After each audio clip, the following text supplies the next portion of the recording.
গাজা উপত্যকায় ইসরায়েলের গণহত্যার প্রতিবাদে সারা বিশ্বে ইসরায়েলি পণ্য বয়কটের জোয়ার বইছে। বিশেষ করে মুসলিম বিশ্বে কোকাকোলা, পেপসির কোমল পানীয় বয়কটের আন্দোলন বেশ জোরদার। এমন পরিস্থিতিতে বোতলজাতকরণের ব্যবসা থেকে সরে ব্র্যান্ড ভ্যালু ও পণ্যের গুণগত মানের দিকে নজর দেওয়ার সিদ্ধান্ত গ্রহণ করেছে কোকাকোলা। ভারতীয় সংবাদ মাধ্যম হিন্দুস্তান টাইমসের খবর অনুযায়ী কোকাকোলার বটলিং ইনভেস্টমেন্ট গ্রুপ বিআইজি নামে একটি সংস্থা বন্ধ করে দেয়া হচ্ছে।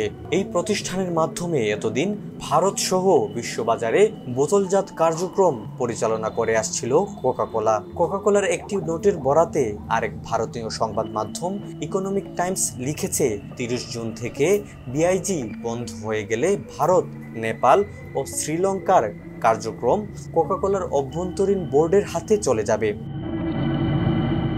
ভারত ছাড়াও Bangladesh, Myanmar, Nepal, Sri Lanka, Malaysia, Philippines, Singapore, Vietnam, Cambodia, Oman ও আফ্রিকার কার্যক্রম পরিচালনা করে তারা। তবে সম্প্রতি বিআইজির আকার ছোট করার চেষ্টা করছে কোকাকোলা। এমনকি ধীরে ধীরে বোতলজাতকরণ কার্যক্রম থেকে সরে ব্র্যান্ড ভ্যালু বৃদ্ধি ও বাজারে প্রতিদ্বন্দ্বিতা করার দিকে মনোযোগ দিয়েছে প্রতিষ্ঠানটি।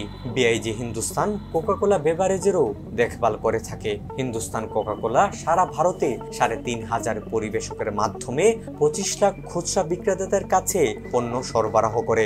ভারতে তাদের মোট ১৬টি কারখানা ছিল, কিন্তু এবছরের শুরুতে রাজস্থান, বিহার, পশ্চিমবঙ্গ ও উত্তর পূর্ব অঞ্চলের ব্যবসা তৃতীয় পক্ষের কাছে বিক্রি করে দেয় তারা। গাজা উপত্যকায় ইসরায়েলের গণহত্যার প্রতিবাদে বাংলাদেশ সহ সারা বিশ্বে ইসরায়েলি পণ্য বয়কটের জোয়ার বইছে। বিশেষ করে মুসলিম বিশ্বে পবিত্র ঈদুল আজহার আগে কোকাকোলা ও পেপসির কোমল পানীয় বয়কটের আন্দোলন জোরদার হয়েছে। এক্ষেত্রে পিছিয়ে নেই উত্তর আফ্রিকার মুসলিম দেশ মরক্কো। ঈদকে সামনে রেখে ইসরায়েলি পণ্য বয়কটের আন্দোলন আরো গতিশীল করার চেষ্টা করছেন দেশটির অ্যাক্টিভিস্টরা। আন্তর্জাতিক ডেস্ক, টুডিবিডি, সিলেট।